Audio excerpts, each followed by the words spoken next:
On a été interpellé par le projet Objectif Nord parce que, à l'époque, il y a déjà 2 ans que le projet s'est amorcé. On parlait beaucoup du plan Nord et ça suscitait beaucoup de questions et de réactions.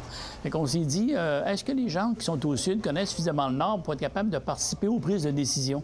Est-ce que les gens du Nord savent qu'aussi, au Sud, il y a des gens qui prennent des décisions et qu'il devrait y avoir quand même une forme de dialogue, de complicité entre les deux. Et c'est ce qu'on a décidé de faire. Donc, on a donné ce tremplin-là aux gens qui vivent le Nord, qui l'aiment le Nord.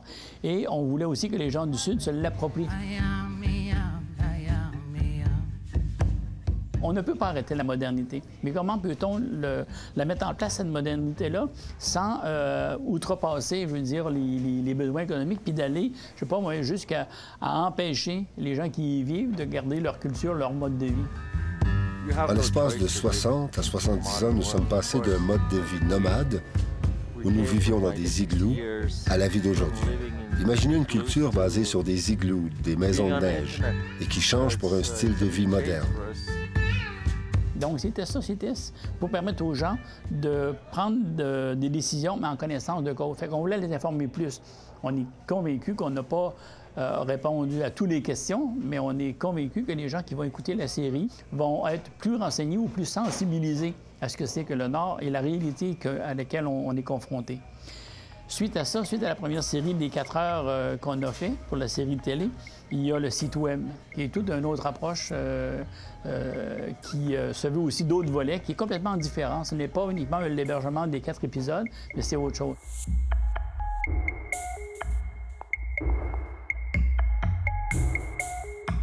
Il faudrait comparer ça avec une locomotive, un train. Et ce train-là avance en direction du nord. Il y a une 40aine de stations. Ces stations-là, on s'y arrête, on explore ce qu'il y a autour et on réembarque dans le train, on va à une autre station. Il y a 40 points d'intérêt qui sont autant de points de départ vers des ramifications qui nous amènent un peu partout sur le territoire. On explore ce nord-là au plan géographique, au plan physique, donc au plan humain. Qui sont ces gens? D'où viennent-ils? Quelles ont été les transformations qu'ils subissent depuis que la modernité est arrivée? Quels sont les effets de cette modernité-là?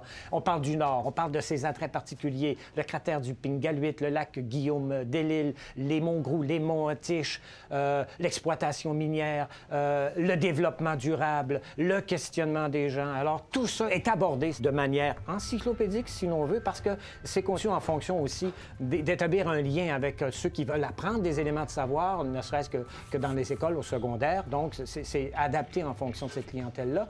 Et s'y amuser aussi, puisqu'il y aura un jeu qui va permettre aux internautes de pouvoir découvrir de manière ludique comme un explorateur sonore-là. Et finalement, il y a aussi un côté un peu plus, je dirais, invitant au plan humain, parce qu'on est allé chercher un personnage qui, dans sa quête, dans sa découverte du Nord, nous parle de ses impressions. Et c'est Boukhar Diouf, notre visage, notre personnage, qui nous introduit qui nous amène vers ce Nord-là et qui fait des rencontres fortuites, fait des rencontres intéressantes et qui lève le voile sur des réalités qui nous sont trop, malheureusement, méconnues dans le Sud. OK, je vais maintenant aller faire mon tour. C'est ça le jeu de mots, voilà. Alors moi, c'est mon premier voyage. Je vais prendre la 389 pour aller à Fermont. C'est pas banal. J'ai l'impression d'avoir conquis une nouvelle planète. Pour le 3e volet, c'était de mettre en place le livre. C'est un livre dans lequel on découvre le Nord à travers des gens qui sont passionnés du Nord. Donc, Jean Désy, Serge Bouchard, qui sont 2 grands spécialistes du Nord, un comme anthropologue, l'autre comme médecin et poète. Et connaissant aussi la banque de photos de certains photographes, donc entre autres Heiko Wittenborn, je savais qu'il y avait une banque de photos assez incroyable. Aussi Marc Faubert, qui a eu des photos aériennes absolument fantastiques. François Dupé aussi, qui avait des photos géniales. La description des textes ne se contente pas de faire une description physique des photos, mais c'est une description de l'âme de ceux qui l'aiment, le Nord, de ceux qui le vivent et ceux qui le côtoient tous les jours.